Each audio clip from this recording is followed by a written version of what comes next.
irmãos digam amém.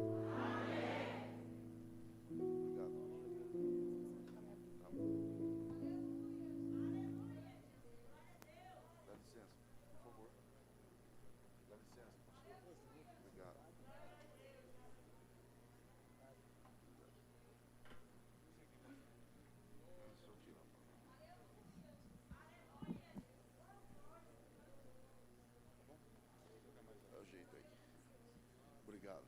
Glória a Deus.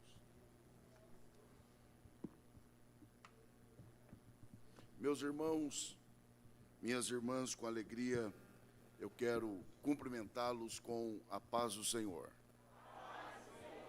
Podeis tomar assento, irmãos, muito obrigado.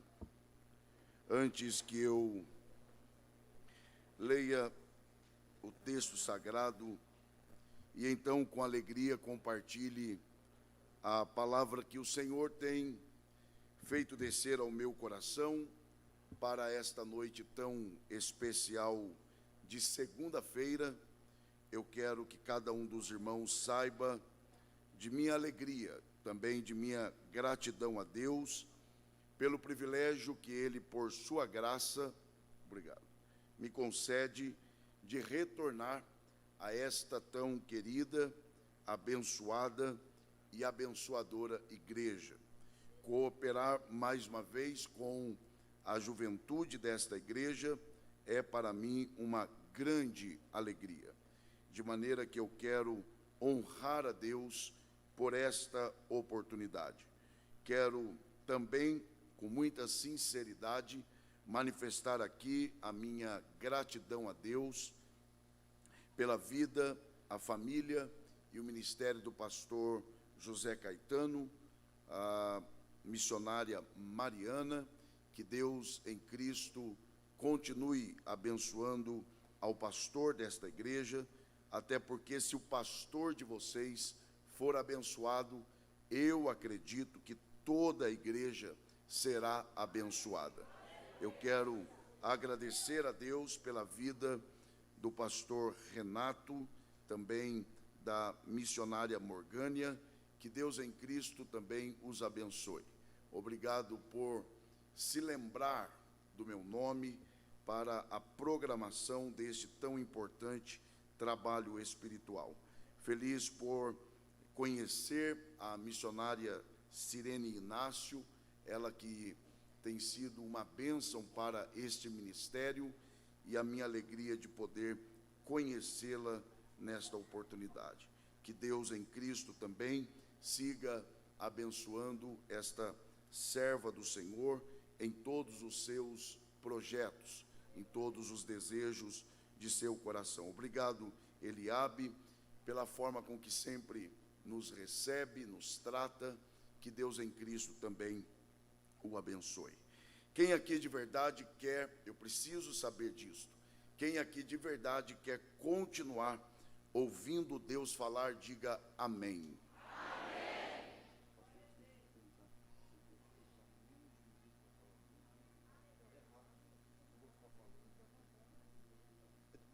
Obrigado.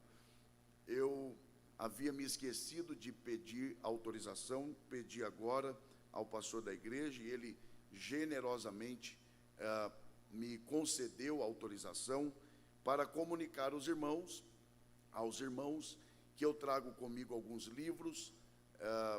Eu tenho pouquíssimos aí, porque eu venho de alguns outros trabalhos, mas eu tenho aí, acredito que 3 títulos de minha autoria. Não vou falar dos 3, porque eu não vim aqui para isto, mas dentre eles, além dos outros 2, eu quero recomendar este, que é o meu mais recente, é o livro Vocação, Descobrindo o Seu Chamado. Este livro, basicamente, ele se divide em 3 pilares. Primeiro, por que e como eu devo descobrir a minha vocação. Depois que eu descubro, como é que eu potencializo, isto é, como é que eu me preparo. E, em terceiro lugar, como é que eu cumpro a minha vocação. O problema é que não são poucas as pessoas que começam fazendo para depois querer se preparar, e também não são poucas as que no final da vida descobrem que fizeram durante toda a vida o que não nasceram para fazer. Então, é preciso investir tempo para descobrir, depois se preparar para depois executar. Então, primeiro eu descubro, me preparo para depois cumprir a vocação que Deus tem colocado em meu coração. A diferença entre vocação e chamado é um ponto importante desta obra, e aqui eu mostro de que não existem pessoas ruins. O que existem são pessoas no lugar errado, pessoas fazendo o que não nasceram para fazer. Então, por exemplo, alguém que nasceu para pregar querendo cantar, e aí quem sofre é a igreja que tem que ouvir essa pessoa cantar. Ah, mas é para Deus. Então canta onde só Deus ouve. Porque Deus é tão perfeito que se o meu louvor for de coração, no ouvido dele é transformado em perfeito. No meu não. Pode ser do coração como for, meu irmão, mas no meu ouvido vai continuar imperfeito. O senhor está me desmerecendo? Não, eu estou tentando te ajudar. Ah, pastor, mas quando eu canto o povo até abaixa a cabeça, orando para acabar logo o hino. O senhor está me desmerecendo? Não, eu estou tentando te ajudar a entender que é muito provável que você não nasceu para cantar, e isso não te torna menos importante. A questão é que você precisa descobrir para que você nasceu. E aí, quando você descobre, você se prepara e cumpre. Nisto Deus é glorificado, a igreja é edificada e você vive em paz. Tá? Então, este é um livro que eu acredito que te ajudará de alguma forma nesse sentido. Quem me entendeu, por favor, diga amém. Amém. Obrigado pela atenção e principalmente pela compreensão dos irmãos nesta parte. Há uma palavra que o Senhor tem feito descer ao meu coração nesses dias, e eu entendo ser esta a vontade de Deus para nós no que diz respeito à exposição da sua palavra.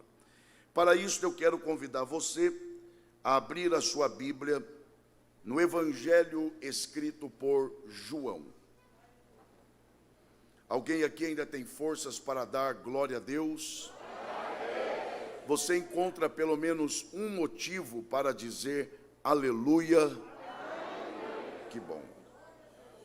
Evangelho escrito por João. João, que na sequência dos 4 evangelhos, que abre o que nós conhecemos e chamamos de o Novo Testamento, ele é o 4º dos evangelhos. Claro que isso não faz dele menos importante do que os outros.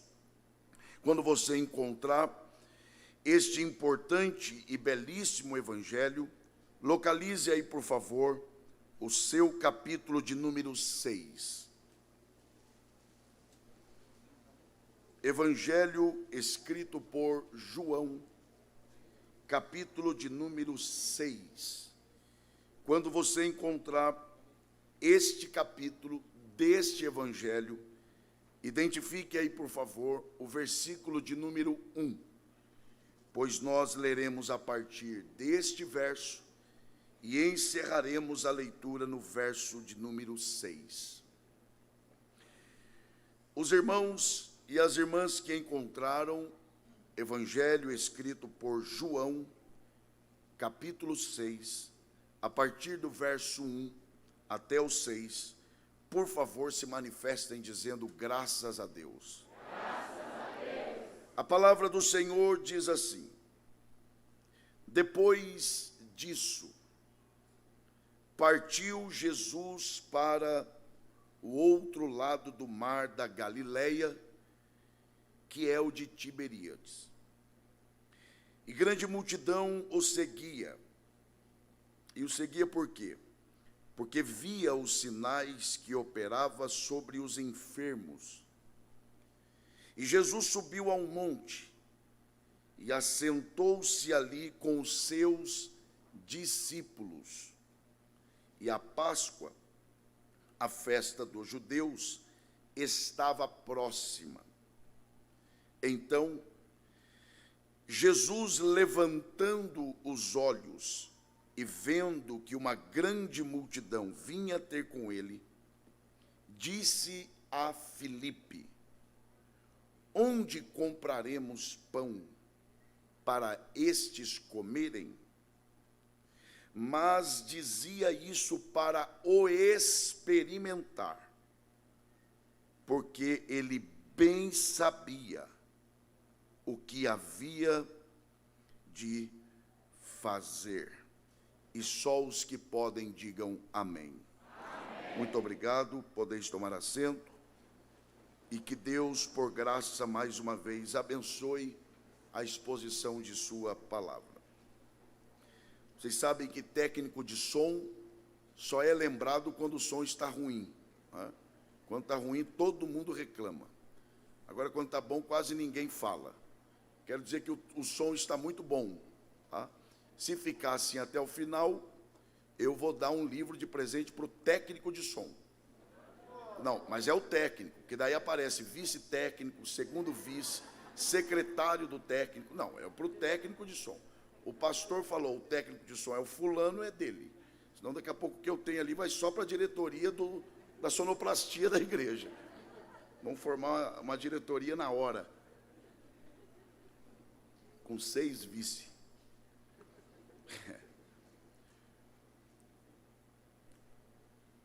Nós estamos diante de um texto que é parte de uma das histórias mais conhecidas daquelas que nós temos acesso na Bíblia Sagrada.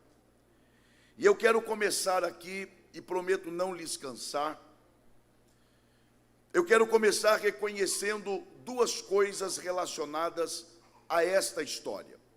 Em primeiro lugar, de que se trata, e eu tenho consciência, de que esta história é uma história comum a todos nós, se não de todos, pelo menos de boa parte. Acho pouco provável algum crente que, por menor que seja o seu contato com a Bíblia Sagrada, de alguma forma não tenha tido algum contato com essa história, a história que nós conhecemos e chamamos de a história da multiplicação dos pães e peixes. Portanto, eu começo reconhecendo que essa é uma história familiar, conhecida, eu diria até comum entre nós.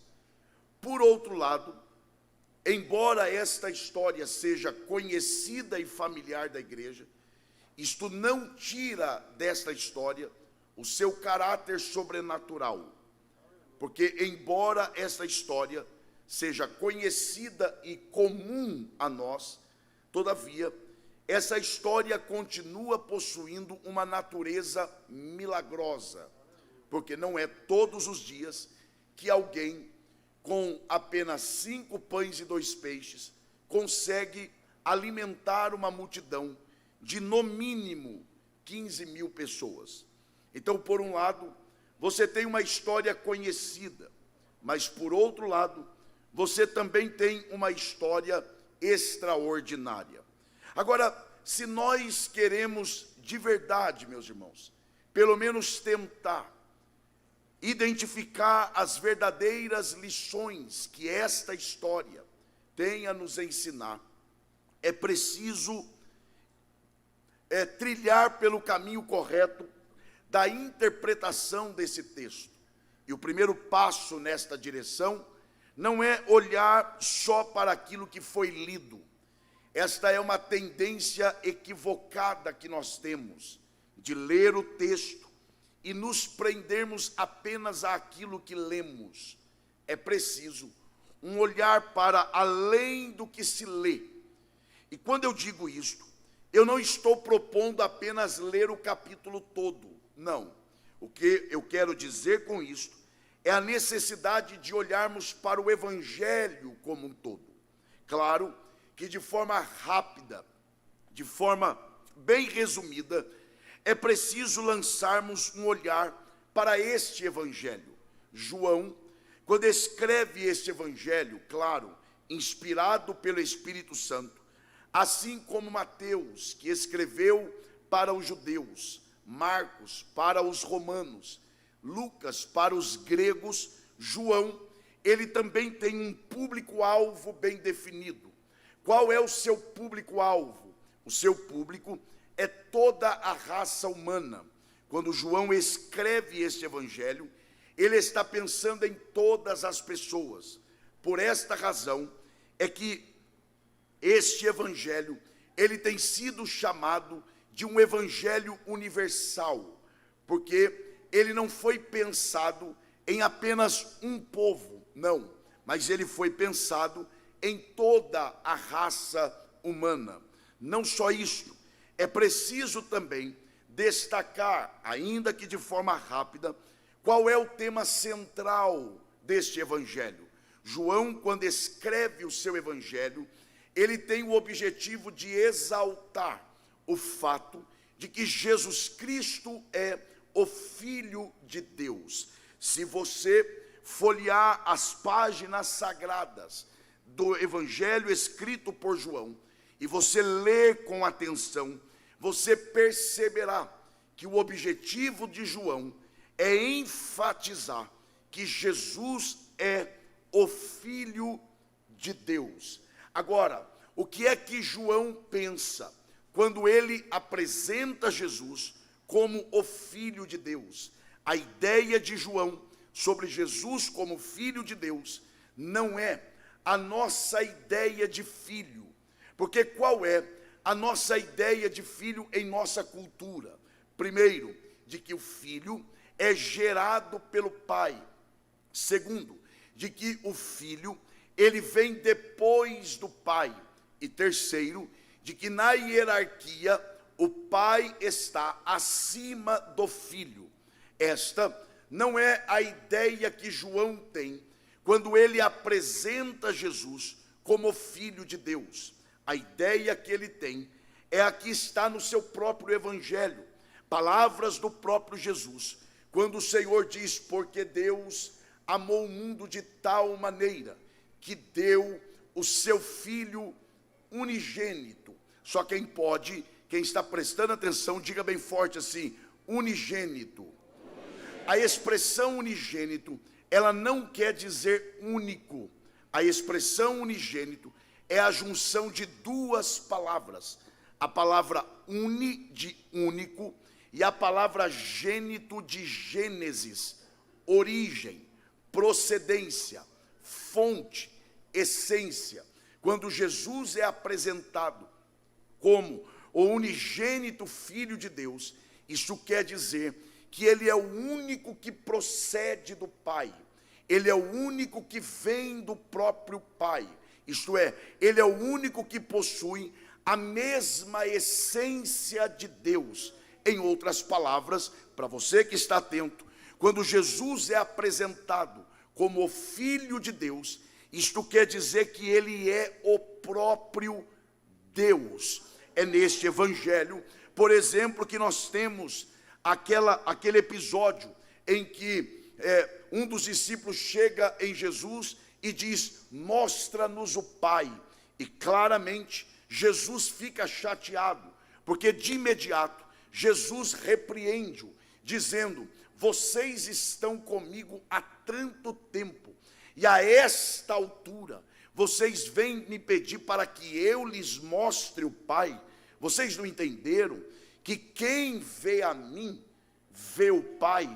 É neste contexto que Tomé, para não perder a oportunidade, ele já havia falado: então mostra-nos o caminho. E aí Jesus diz: vocês não entenderam nada mesmo, porque eu sou o caminho, e a verdade, e a vida. Aí ele diz assim, ele não diz ninguém vai ao Pai, porque se ele dissesse ninguém vai, ele estaria falando de outro ser, mas ele diz: ninguém vem ao Pai, a não ser por mim. Por quê? Porque quem chegou nele, já chegou no Pai, porque ele e o Pai é um só. Então, esta é a ideia central do evangelho escrito por João. É a ideia de exaltar o fato de que Jesus Cristo é o Filho de Deus, de que Jesus Cristo é o próprio Deus encarnado. Ele é o Emanuel, Ele é o Deus conosco. Agora, quando você lê, quem me ouve aqui diga amém. Quando você lê o capítulo 6 do Evangelho, escrito por João, você precisa ler esse capítulo a partir desta visão. Qual visão? De que este capítulo está aqui para contribuir com o objetivo de João. Qual? De exaltar o fato de que Jesus Cristo é o Filho de Deus. E quando você olha para o capítulo 6 do Evangelho escrito por João, você identifica pelo menos duas características. Primeira, o capítulo de número 6, ele é um capítulo extenso, ele é um capítulo grande. Querem ver? Este capítulo, ele possui exatos 71 versículos. Ele foge ao padrão dos outros capítulos. Aliás, para ler o capítulo 6 do Evangelho escrito por João, é preciso ter muita determinação, é preciso ter muita dedicação. São exatos 71 versículos. Então, primeiro, o capítulo 6 do Evangelho que João escreve, ele é um capítulo extenso, mas ele não é só extenso. Se você ler com atenção, você perceberá que este capítulo, ele é também um capítulo intenso. Então, para você jovem que está atento aqui, primeiro, ele é um capítulo extenso, mas ele é também um capítulo intenso. E à medida que você vai lendo este capítulo, a intensidade dele vai aumentando. Querem ver que isso é verdade? Olha como começa este capítulo. Este capítulo começa com a decisão de Jesus em alimentar no mínimo 15 mil pessoas com apenas 5 pães e 2 peixes.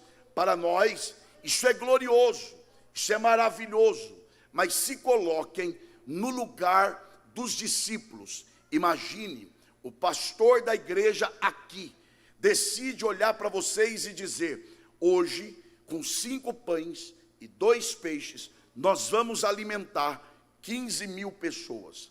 Qual seria a sua reação? Ora, isto não é qualquer acontecimento. Este é um acontecimento intenso. Mas a intensidade, ela está preste atenção nisso, está apenas começando. Porque depois deste milagre, Jesus olha para os discípulos e diz: entrem no barco e vão para o outro lado, e eu os encontrarei lá. Os discípulos entram no barco, começam a travessia, e no meio dela, eles enfrentam uma grande tempestade. É vento, é onda, é escuridão, é água dentro do barco. De repente, no meio da tempestade, a gente gosta de cantar isso e a gente vibra, mas se coloque no lugar dos discípulos. No meio da tempestade, vem andando um homem por sobre as águas. Oh, glória, isso é maravilhoso. Mas qual seria a sua reação? Preste atenção nisso.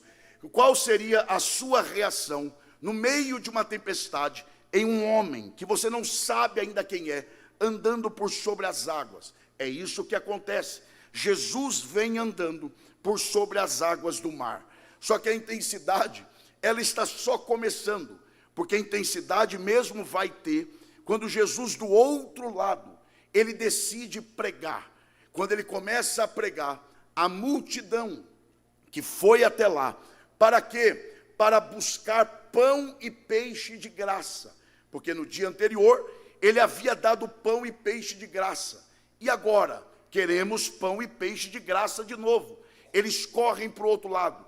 Quando Jesus começa a pregar, a multidão percebe que naquele dia não teria pão e peixe de graça. Qual foi a reação daquela multidão? É a mesma reação daquelas pessoas que vêm ao culto, na expectativa apenas de receber, e quando não recebe, começa a murmurar. Agora, é isto que a multidão fez. quando ela percebeu que não teria pão e peixe de graça, a multidão começou a murmurar. Agora, sabe o que é pior? É que aquela multidão, ela murmurou com base bíblica, porque olha o que ela começa a dizer. Ela começa a dizer: esse líder aí não está com nada, porque bom mesmo foi Moisés que deu pão no deserto para os nossos pais. Olha a intensidade agora. Jesus está falando a uma multidão composta majoritariamente de judeus. Os judeus estão dizendo: Moisés deu pão de graça para os nossos pais no deserto. Jesus interrompe e olha o que Jesus diz: eu lhes digo que não foi Moisés quem deu pão no deserto para os vossos pais, mas foi o meu Pai que está nos céus. Isso, para nós isso é maravilhoso. Agora, e nos ouvidos de um judeu? Porque vejam, olha o que Jesus está dizendo. Jesus está dizendo: Moisés não é o que vocês pensam que ele seja. Porque Jesus está dizendo: não foi ele quem deu pão no deserto para os seus pais. Jesus está desconstruindo na mente daqueles judeus a ideia de quem é Moisés. Então, primeiro, Moisés não é o que vocês pensam que ele seja. Mas, olha agora, Jesus diz assim, mas quem deu pão no deserto para os seus pais foi o meu Pai que está nos céus. Olha, Jesus está dizendo: Moisés não é o que vocês pensam que ele seja, e eu sou o que vocês não acreditam que eu sou. Porque Jesus está dizendo: Moisés não deu pão, e quem deu pão foi o meu Pai que está no céu. Então eu sou filho de Deus. Jesus está desconstruindo a ideia dos judeus, mas essa intensidade, ela ainda vai aumentar, porque Jesus ainda diz assim, verdadeiramente, a minha carne é comida, e o meu sangue é bebida. Claro, isso para nós hoje soa muito bonito, porque a gente já imagina a ceia, mas aos ouvidos de um judeu, isto é uma aberração. Então, quando Jesus diz: a minha carne é comida e o meu sangue é bebida, naquele mesmo instante, a multidão começa a ir embora. Os discípulos vão embora. Aí você diz: não, os apóstolos ficaram. Sim, mas é preciso distinguir o que é discípulo do que é apóstolo. Nem todo discípulo foi apóstolo, mas todo apóstolo tinha que ser discípulo. Os discípulos também foram embora e ficaram apenas os 12 apóstolos. Jesus, que não é apegado a número, Jesus, que não é movido por quantidade, olhou para os 12 e disse: querem ir embora também? Podem ir embora. É quando Pedro se levanta, e Pedro não diz para onde iremos, porque Jesus não é um lugar, ele diz a quem iremos, porque Jesus é uma pessoa. A quem iremos se só tu tens palavras de vida eterna? Oh, glória a Deus. Este é o contexto deste capítulo. Agora, quando nós olhamos então para este capítulo, e aí eu quero que você acredite no que eu estou falando. Eu não vou lhes cansar, mas eu estou tentando ser fiel ao que Deus colocou no meu coração para esta noite. Mas é preciso uma construção. Eu quero que agora você imagine a cena. E aí eu vou fazer uma pergunta: como é que essa história começa?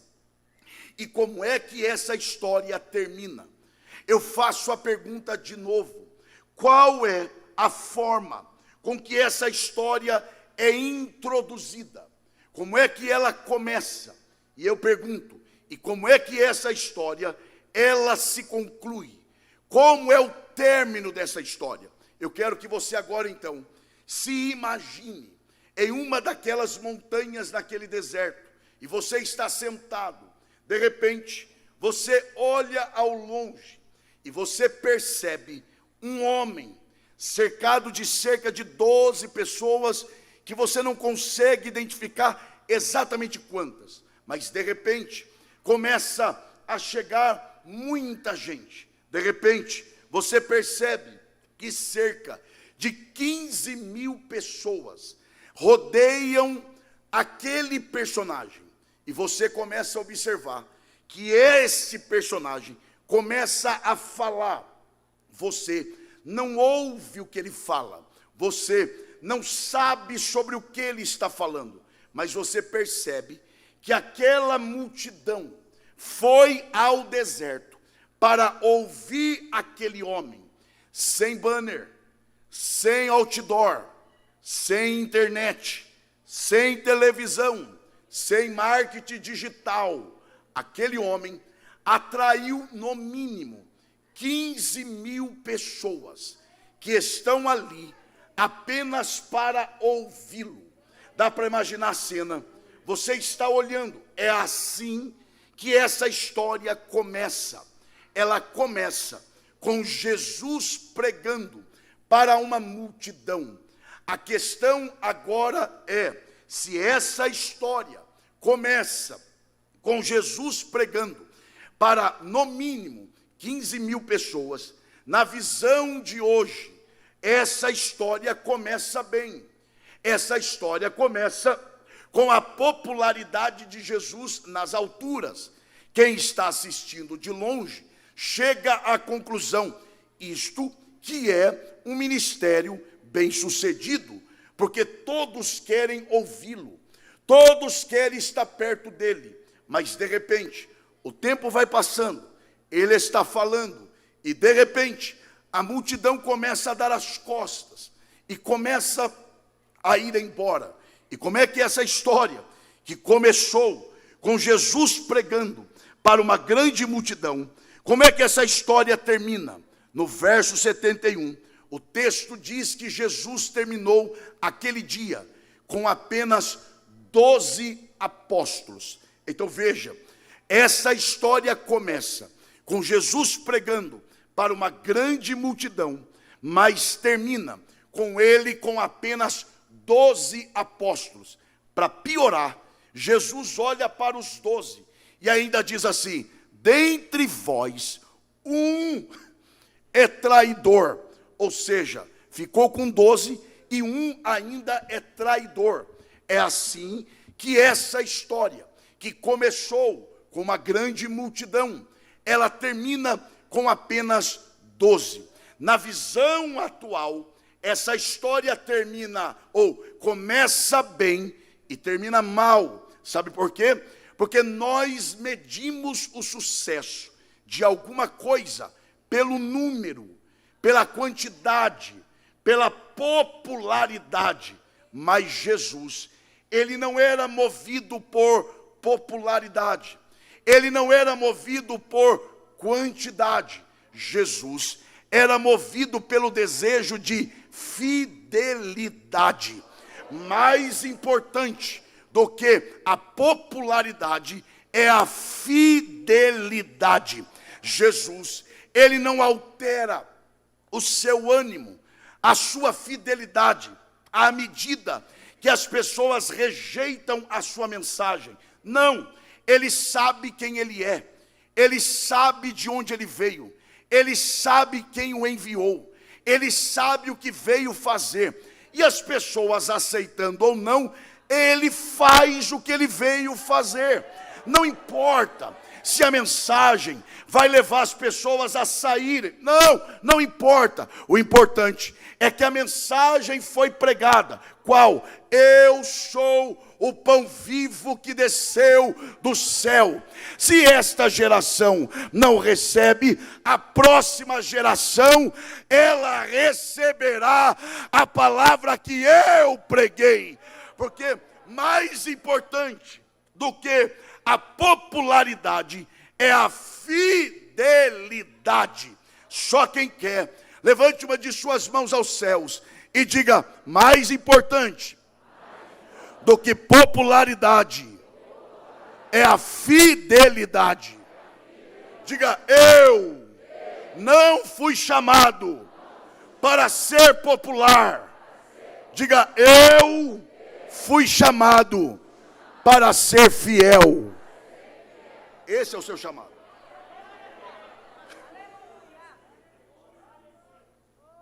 Bom, vamos pensar um pouco aqui. Quem dos jovens está me ouvindo, diga amém. A gente admira Paulo.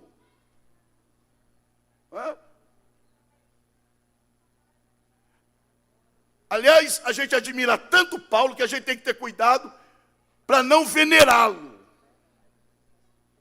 Mas deixa eu fazer uma pergunta. Será que Paulo, nos dias de hoje, ele seria considerado alguém com ministério de sucesso ou de fracasso? Eu vou esperar você me olhar aqui. Porque veja, Paulo vivia mais preso do que solto. Mais doente do que com saúde. Mais sem dinheiro do que com dinheiro. Vivia fugindo. Sendo apedrejado. Será que Paulo hoje, no modelo de hoje, seria considerado isso que é um ministério de sucesso? Ou seria, esse é um ministério na prova? É ruim, né? Mas é o que tem para hoje à noite. Porque as principais cartas de Paulo foram escritas de dentro da cadeia. Jovens, olhem para cá. A maioria das cartas de Paulo foram escritas de dentro de uma cadeia. Mas Paulo não é alguém preocupado com espaço. Porque hoje se pergunta assim, quantas vezes você prega no mês? Quantas pessoas tinham lá para te ouvir? Quantas pessoas curtiram a sua mensagem? Como se isso fosse sinal de aprovação de Deus.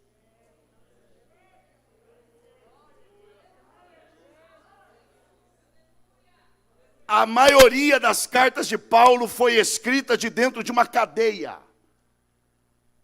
Porque Paulo não se preocupava com espaço. Paulo se preocupava com o tempo. Não importa quantos me ouvem hoje. Quantos desses daqui 10 anos vão querer me ouvir ainda? Paulo está escrevendo de dentro de uma cadeia, mas ele sabe, eu sei que eu estou sozinho aqui, mas o que eu estou escrevendo, daqui 2000 anos, ainda vai surtir efeito na vida das pessoas. Oh, glória a Deus! Oh, glória a Deus! Para você que está interessado na palavra, eu vou falar isso aqui.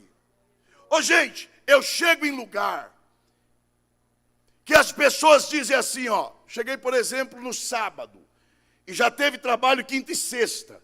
Alguém diz assim, rapaz, ontem aqui Jesus salvou 582 pessoas.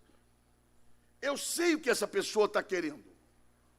Ela está querendo dizer, ó, você se vira aí. Porque para ser bom tem que ser daí para lá. Como se nós medíssemos sucesso naquilo que se faz para Deus pelo número. Vamos pensar isso aqui, jovens. Preste atenção nisso. O que é que Jesus falou? Portanto, ide e pregai a toda e deu. Ele não falou ide, pregai e fique contando para ver quantos me aceitam.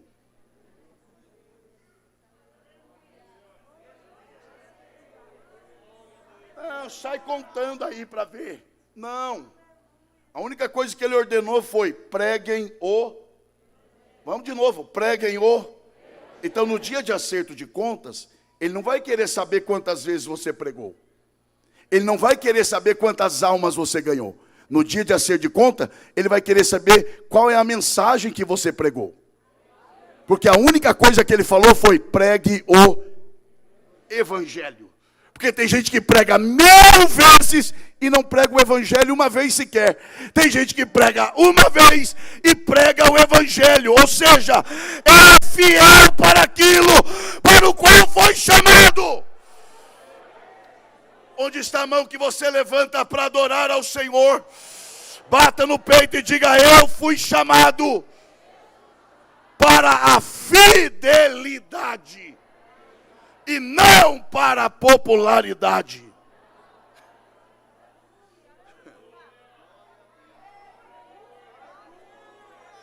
Eu preciso adiantar. Mas aí, alguém poderá dizer assim: pastor, o senhor está dizendo aí que Jesus, ele priorizava a fidelidade, não a popularidade. Mas Jesus, ele era popular, porque onde ele ia, sempre tinha muita gente.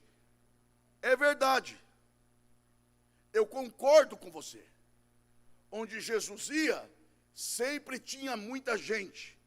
Porém, jovens, Jesus nunca investiu em imagem. Eu vou repetir isso aqui. Eu vou esperar todos me olharem aqui. Jesus nunca investiu em imagem. Querem ver que isso é verdade? Quando os soldados romanos foram prendê-lo, os soldados romanos não sabiam quem ele era. Eis a razão pela qual Judas teve de beijá-lo. Porque os soldados romanos não conheciam o seu rosto, a sua face, a sua fisionomia, a sua imagem. Porque Jesus nunca investiu em imagem. Quer ver que é verdade? E sabe por que Jesus nunca investiu em imagem? Porque Jesus sempre soube que quem se expõe demais morre antes do tempo. Querem ver que Jesus, ele se afastava da multidão? Quando a multidão era muito grande, o que ele fazia? Ele se escondia. Ele se retirava. Para quê? Para estar a sós com o Pai. Querem ver que isso é verdade? Quando Jesus estava na beira de uma praia, pregando, e a multidão era muito grande, o que ele fazia? Ele entrava no barquinho e se afastava da multidão. Hoje é o contrário. Quanto maior a multidão, aí que eu vou para a galera. Porque é sinal de que Deus está me aprovando. Jesus era o contrário. É muita gente, deixa eu me afastar. Porque quem se expõe demais, morre antes do tempo. Eu vim para morrer? Sim, mas tem a hora certa. Então, como eu não posso morrer na hora errada, deixa eu preservar a minha imagem. Mas se ele não investia em imagem, por outro lado, ele investia no bom nome. Aleluia. Querem ver que é verdade? Jesus está entrando em Jericó. Lá tem o cego. E cego conhece o rosto de alguém? Claro que não. Mas Jesus vai passando. Há uma multidão. O cego pergunta: o que é que está acontecendo? E alguém diz: é Jesus quem vai passando. E ele começa: Jesus.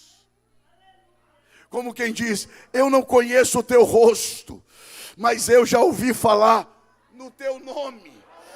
É tanto que eu sei detalhes do teu nome. Jesus, filho de Davi, tem misericórdia de mim. Oh, glória a Deus. Levante uma de suas mãos ao céu, só quem quer e quem pode, é claro, e diga: mais importante do que imagem é o bom nome.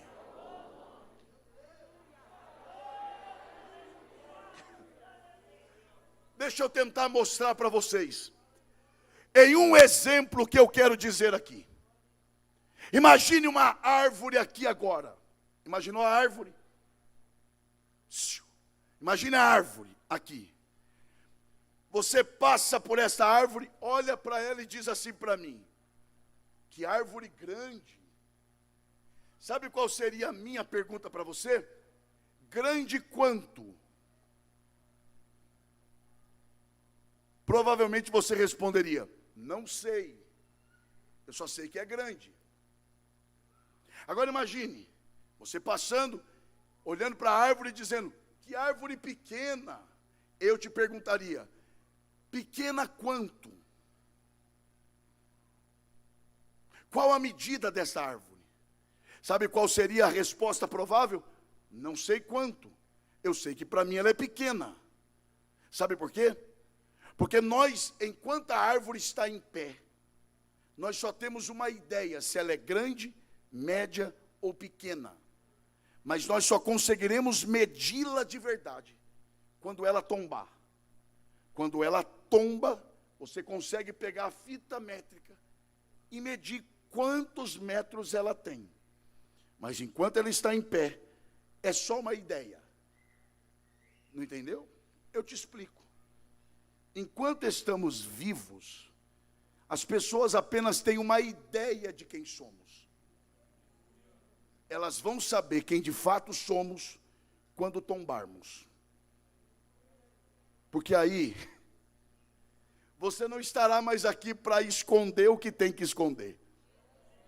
Esse celular que ninguém põe a mão, você não vai levar com você. Vai ficar. Mas tem senha. Mas se descobre. E aí vão saber com quem você falava, sobre o que falava, o que assistia, o que acessava, aquele lugar que ninguém ia, vão conseguir ir, porque enquanto estamos vivos, só se tem uma ideia de quem somos, mas quando tombamos, saberão quem de fato nós somos. Por isso é preciso investir na raiz e não na imagem. Oh, glória a Deus! Tem alguém entendendo a voz de Deus aqui? Quem deseja adorá-lo, adore a Ele nesta noite. Onde está a mão que você levanta para adorar ao Senhor? Só quem quer e quem pode. Com respeito, é claro, e com os cuidados que o tempo nos impõe. Toque o ombro da pessoa que está perto de você e diga: é mais importante investir na raiz, onde ninguém vê, do que nas folhas, onde todos veem. Mais importante do que imagem é o bom nome. Ações aqui de investir em raiz. Oh, glória a Deus! Eu sinto a graça de Deus aqui. Meu Deus! Oh, glória a Deus! Oh, glória a Deus! Eu preciso que vocês gravem isso. Vocês precisam gravar isso. Diga então bem forte, para que todos saibam que está tendo esse congresso. Diga bem forte assim: mais importante do que imagem é o bom nome. Quer ver que isso é verdade? Deus disse a Abraão: eu vou te abençoar. Vou. Em você as famílias da terra serão benditas. É. E vou te fazer mais. O quê? Eu engrandecerei. Você, não. Eu engrandecerei o teu nome. Oh, Jesus. Oh, Jesus. Porque Deus diz: engrandecerei o nome e não engrandecerei você? Porque Deus não engrandece pessoas, Deus engrandece nomes. Porque pessoas passam, mas o nome fica. Ore que le baixou remehelebas.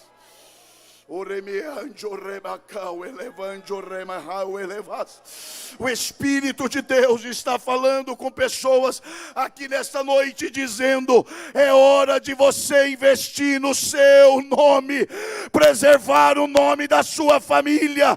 Não deixe o diabo manchar a história da tua família. Oh glória, oh glória. Quem deseja a graça de Deus para isso, levante a sua mão e dê o melhor glória a Deus que você pode.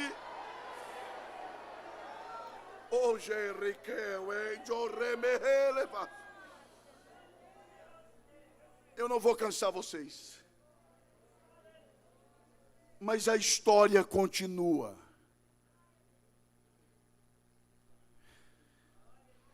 E aí João, com maestria, ele escreve dizendo: e Jesus, levantando os olhos.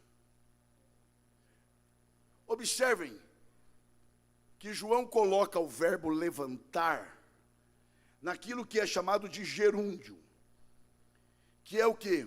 O ato contínuo.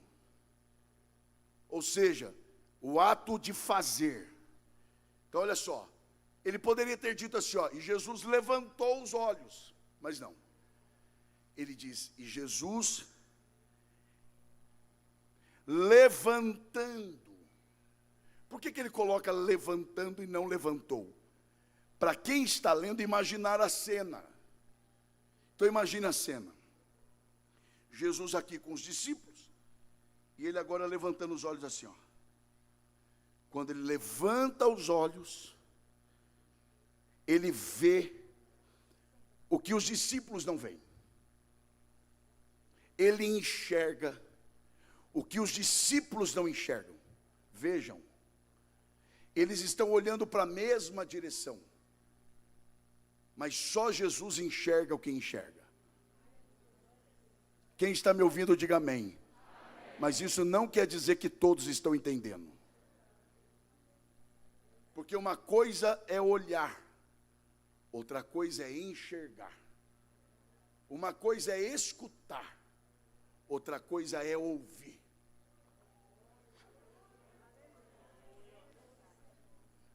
Ele levanta os olhos. Quando ele levanta os olhos, ele vê 4 coisas. Primeira, é muita gente. Segunda, já é tarde. Terceira, o povo está com fome. Quarta, não tem onde comprar comida para todo mundo. Veja, antes que os discípulos soubessem do problema, Jesus já sabia. Quando você descobre o seu problema, Jesus já sabia antes de você. Isso aqui não é para te alegrar, não. Isso aqui é porque é verdade. Só que Jesus é diferente de nós. Porque quando olhamos o problema, só olhamos o problema. Jesus não. Jesus, quando encontra o problema, ele já tem a solução. Então é o seguinte, preste atenção para eu poder ser objetivo aqui. Quando ele levanta os olhos, ele vê, é muita gente, já é tarde, o povo está com fome, não tem onde comprar comida para todo mundo. Ele vê o problema, mas ele já sabe o que vai fazer. Mas ele faz? Não. E o que ele faz?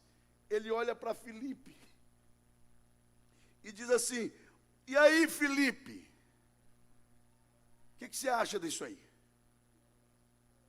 A pergunta aqui é: Jesus não sabe do problema? Sabe. Ele não tem a solução? Tem. Ele vai resolver? Vai. Ele resolve? Não.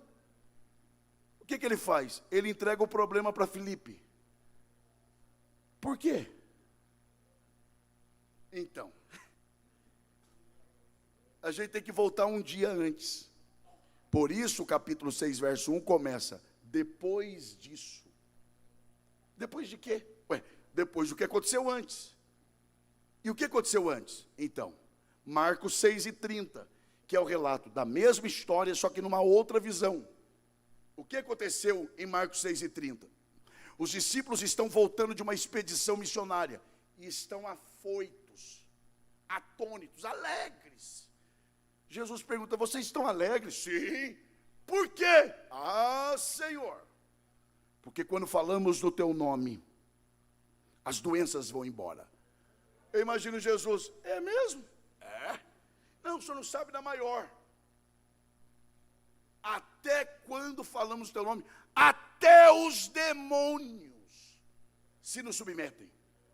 É mesmo? É. Em outras palavras, sabe o que os discípulos estão dizendo? Agora a gente também faz milagre. Outras palavras, o senhor se cuide, hein? Porque agora a concorrência aumentou. Não é só o senhor, não. Jesus discute com eles? Não. O que Jesus fala? Vamos dormir. O mal de vocês é sono. E nada como uma noite de sono bem dormida. No outro dia, os discípulos dormiram tão bem que nem se lembravam do que falou antes. Mas Jesus não esquece. Lá está o cenário. Muita gente, já é tarde, o povo com fome, não tem onde comprar comida para todo mundo. Jesus olha para Filipe e diz: e aí? Resolva aí. Não são vocês que agora fazem milagre? Não é vocês? Não é vocês que conseguem resolver os problemas à sua maneira? Não é a igreja brasileira que vivia resolvendo os seus problemas só com reuniões? É silêncio bom. Você pensa que isso me desespera? Não, isso me inspira. Quanto mais quieto, mais animado eu fico. Não é a igreja brasileira que vivia resolvendo os seus problemas sem orar? Eis aí um problema mundial. Resolvam. Vai. E tem gente conversando enquanto eu falo isso. É isso. É disso que eu falo. Resolva o problema. Vocês não são a igreja. Eis aí o problema. Façam reuniões. Tracem metas. E deu fim a essa pandemia. Resolva. Está aí, Filipe. Resolva o problema. Agora, sabe o que é pior? É que ele tentou resolver. Isso que é pior. Ele deu duas sugestões. Primeira, olha a primeira, isso é um absurdo, mas ele deu. Faz o seguinte, Senhor. Sim, o quê? Manda o povo embora.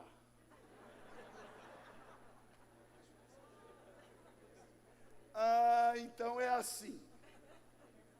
Quando é para testar a popularidade, venham. Quando é para suprir a necessidade, vão.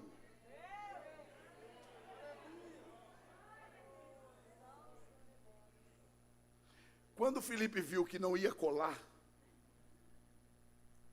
ele tentou outra coisa. Me entendam. Isso aqui é para nós entendermos. Ele começou a fazer cálculo. 15 mil, vai 2, Jesus olhando. E ele lá. Não fecha, peraí. Apaga. Não fecha, mas não vai fechar. Ele está querendo resolver o problema que é para se resolver na oração com calculadora.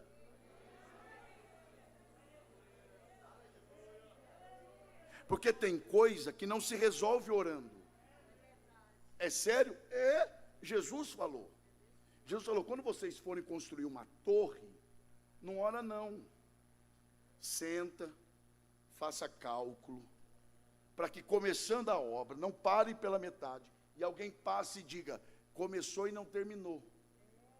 Agora tem coisa que não tem calculadora que resolva. Tem coisa que é só orando. Mas sabe o que faltou em Filipe? É o que sobrou em Ezequiel. Porque lembra quando Deus falou, Ezequiel, vamos dar uma volta comigo? Vamos. Volta com Deus é sempre boa. Sei não. Aí Deus leva ele no meio de um vale de ossos secos. Dá uma volta com ele, terminou o passeio.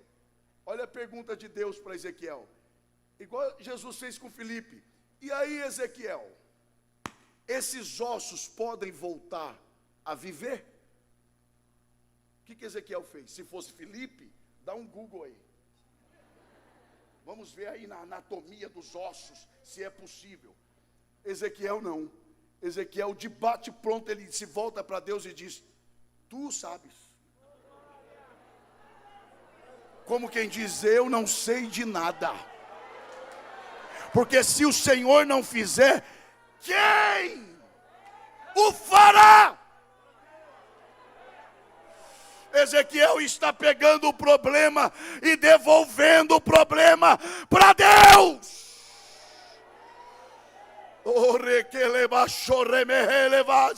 O Senhor está nos ensinando hoje, devolva o problema para mim, eu já tenho a solução. Quem reconhece essa verdade, levante a sua mão e dê um brado de glória.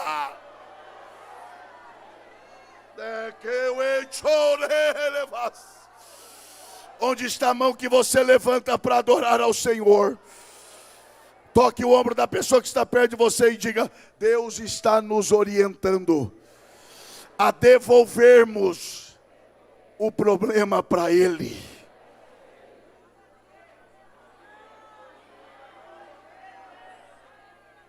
Oh, glória a Deus. Oh, glória a Deus. Oh, glória a Deus. Oh, glória a Deus. Se renda nesta noite. Reconheça que você não pode e devolva o problema para Ele. Com a permissão do pastor da igreja e da direção do trabalho, eu peço que vocês, por favor, se coloquem em pé.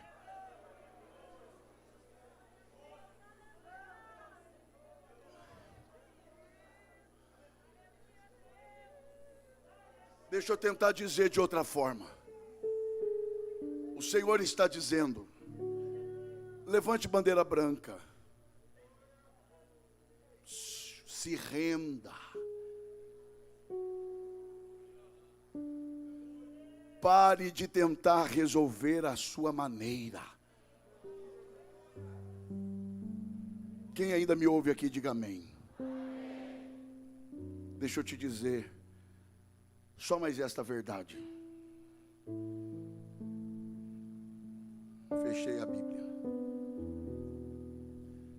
Devolver o problema para Deus não significa ser excluído da solução. Eu vou repetir isso aqui, não é para você reagir não. É para você gravar. Quando você devolve o problema para Deus, isso não quer dizer que você não fará parte da solução. Muito pelo contrário. Eu te provo na Bíblia. E aí, Filipe, aí todo esse caso que eu contei. Aí lá vem André. Ah, como eu queria ter tempo para falar de André. Lá vem André. E André nunca aparece na história sozinho. é sempre com alguém para apresentar para Jesus.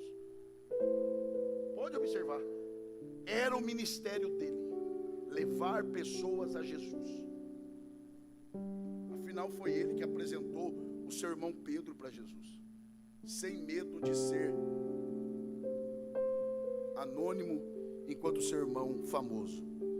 Não importa, o importante é que todos conheçam Jesus. E lá vem André, só esse ponto aqui, de André. Lá vem André. Ele chega gritando. É assim que ele chega: Senhor, aqui tem 5 pães e 2 peixes que eu achei. Não.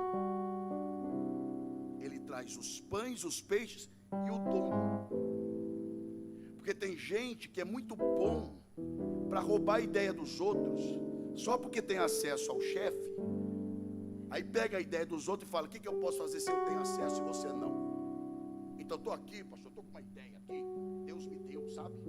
Ah, foi Deus? É, através do outro. André não. André pega o rapaz e diz: vamos lá.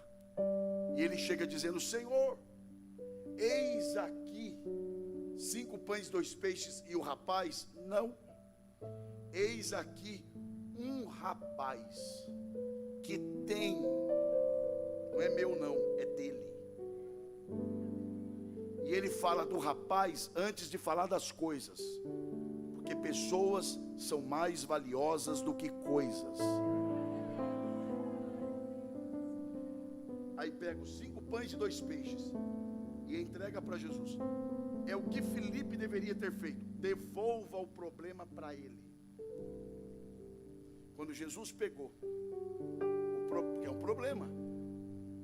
Não, não é não, não é não. Então tá. Então pegue 5 pães e 2 peixes e reparte com 15.000 pessoas. É um problema assim, todo mundo com fome, você com 5 pães e 2 peixes, comendo na frente deles. Vai. É um problemão. Devolver o problema para Jesus. Olha como devolver o problema para ele não é ser excluído da solução. Ele pega os 5 pães e 2 peixes, levanta aos céus, e ele pede milagre? Não, é ele que vai fazer. Por que ele vai pedir? Ele só agradece ao Pai. Obrigado, Senhor. Quando ele termina de agradecer, quantos pães e quantos peixes tem nas suas mãos? 5 pães e 2 peixes. Porque Jesus não faz mágica, ele faz milagre. Mas a pergunta central é essa: quem Jesus serviu primeiro? A multidão ou aos discípulos? Jesus não serviu a multidão. Jesus serviu primeiro os. Vai lá, os. Então tá. Ele tem 5 pães e 2 peixes nas mãos. Preste atenção nisso aqui. Ele pega um pão e entrega para o primeiro discípulo. Quantos pães tem nas suas mãos? Não. Ele não está subtraindo, ele está multiplicando. Então vamos de novo. Ele pega um pão dos 5 e entrega para o primeiro. Quantos pães tem nas suas mãos? 5. Pega mais um e entrega para o segundo. Quantos pães tem na mão? Pega mais um e entrega para o terceiro. Quantos pães tem nas mãos? Porque nas mãos de Jesus nada se acaba. Nada. E aqui está o segredo. O texto diz assim: e tendo servido os 12, Jesus olhou para eles e disse: agora dá-lhe voz de comer. Ou seja, o milagre não começou? Como é que com 5 pães e 2 peixes você reparte com 12? É milagre ou não é? É. Então o milagre já começou. Mas quando ele termina de servir os 12, ele olha e diz: eu comecei e vocês terminam. O milagre começou nas minhas mãos e vai terminar nas mãos de vocês. Porque quando você devolve o problema para Ele, Ele tem a solução, mas vai te usar como instrumento de solução para o seu próprio problema. Quem está entendendo a voz de Deus aqui? Você é instrumento de solução de problemas dentro da tua casa. Você crê nisso? Quem crê nisso, diga glória a Deus. Quem deseja ser instrumento de Deus para resolver problemas, diga glória a Deus. Deus te dá autoridade e estratégias hoje. Mas devolva o problema primeiro a Ele. Eu vou fazer o que Deus está mandando eu fazer aqui. Eu não tenho dificuldades de terminar de pregar, devolver o microfone desse jeito aqui. Não tenho. Já tive. Hoje não tenho mais. O que eu vou fazer aqui agora é porque eu tenho convicção de que é para ser feito. Se virar à frente ou não, não é comigo. Porque resultado quem dá é Deus. Eu quero saber onde está a primeira pessoa que deseja entregar a sua vida ao Senhor Jesus agora. Eu quero ter os meus pecados perdoados. Eu sei que há alguém aqui que precisa entregar a sua vida a Jesus agora. É agora. Eu vou ser bem específico. Bem específico. Há alguém aqui. E seria bom que a igreja estivesse orando. Eu vou ser específico. Há alguém aqui que precisa voltar para os caminhos do Senhor. Não é hoje, é agora. Eu vou te esperar.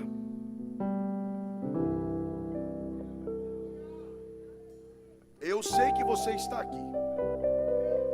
E você sabe que é você. Onde está você? Onde você estiver, por favor e por amor à sua alma, onde você estiver, dê um sinal com uma de suas mãos. Você que sabe que precisa voltar para os caminhos do Senhor agora.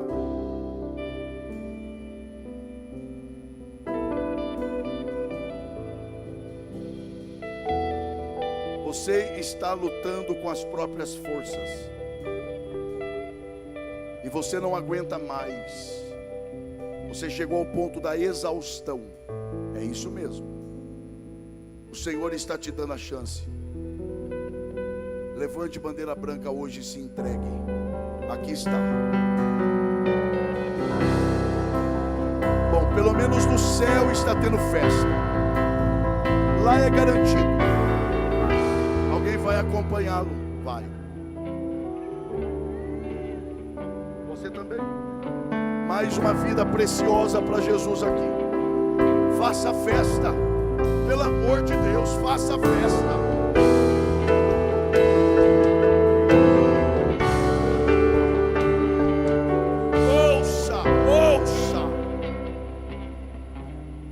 Há mais alguém que precisa voltar agora.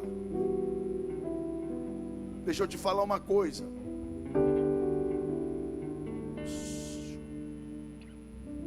Não é o dia de amanhã que não te pertence. Ah, o dia de amanhã não te pertence. Não, não é o dia de amanhã não. É a vida que não te pertence. Eu não gosto de dever favor para ninguém. Então não deveria nem ter nascido. Porque o salmista diz que no favor está a vida. A gente já nasce de favor. A gente já nasce devendo. É Deus quem nos dá a vida, não porque Ele é obrigado, é dádiva. Viver é tão bom. E por que você está querendo morrer? O suicida não quer morrer. O suicida quer viver melhor. E Jesus é esta vida melhor. Oh, se você soubesse o quanto Ele te ama e quer te receber aqui. Ele vai requerer a vida que Ele nos deu. Eu vou encerrar aqui, mas eu vou insistir com você mais um minuto. O Evangelho de Lucas capítulo 15, preste atenção nisso, nos conta uma parábola dividida em 3 partes. Está vindo aqui mais um jovem precioso.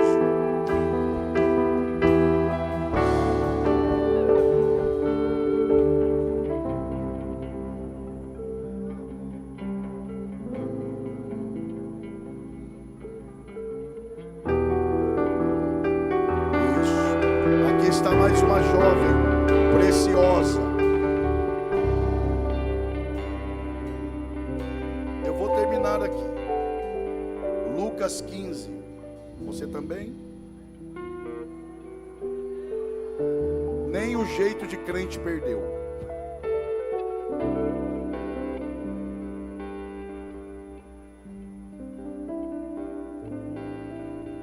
Lucas 15 nos conta uma parábola dividida em 3 histórias. Primeira, uma ovelha que se perde fora do aprisco. Uma dracma que é perdida dentro de casa. Está vindo mais uma vida preciosa. Está vindo outra vida preciosa. Faça a festa. Imite o céu. Eu vou encerrar aqui.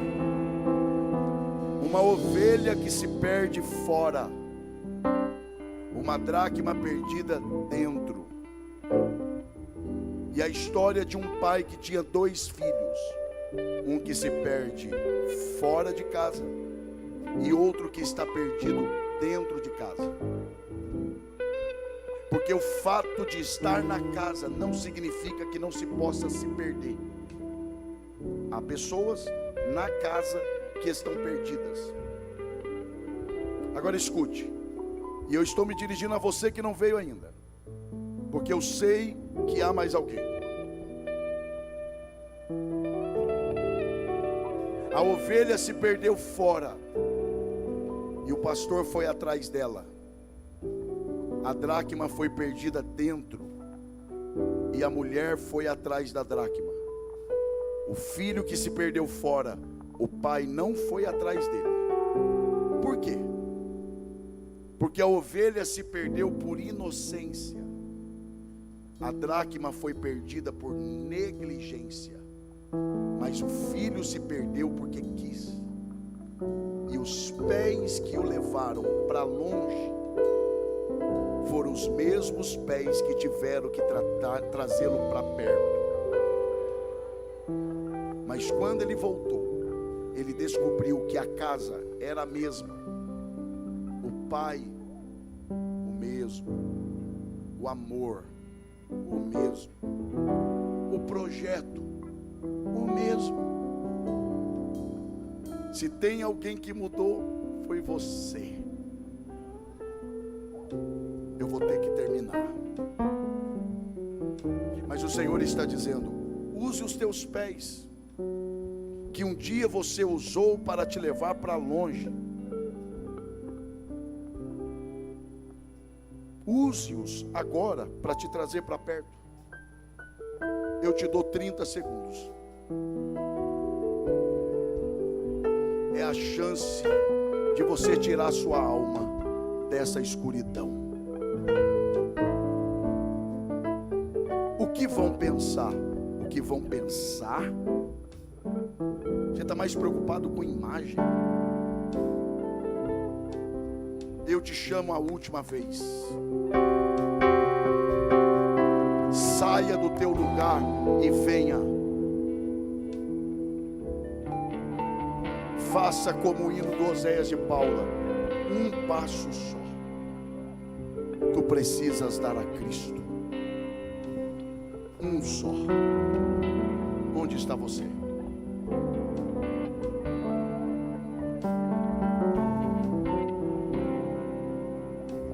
Quantos estão felizes por todas essas vidas aqui?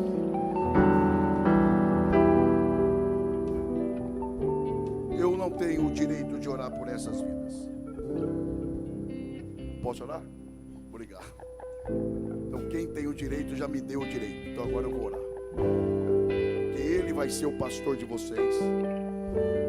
Mas como Ele me deu o privilégio, eu vou orar por vocês. Mas a oportunidade ainda está aberta. Só os que estão felizes com essas vidas aqui à frente, levante a sua mão e ore por essas vidas agora. Senhor Deus, em nome de Jesus Cristo, teu Filho, eis aqui estas vidas preciosíssimas, vidas que foram conquistadas no Calvário. Os céus estão em festas, porque hoje se cumpre a tua palavra, e ele verá o fruto do seu penoso trabalho e ficará satisfeito. Aqui estão, Senhor, frutos do teu penoso trabalho na cruz. Recebe estas vidas, recebe-os como filhos e filhas, recebe-os perdoando os seus pecados, escrevendo os seus nomes no livro da vida, e que o teu Espírito venha habitar nessas vidas, dando a cada um deles, dando a cada uma delas condições de perseverarem e de permanecerem até o fim. Ajude-os, mas ajude também a esta igreja a cuidar dessas pessoas. É a oração que eu faço, e eu faço em nome de Jesus.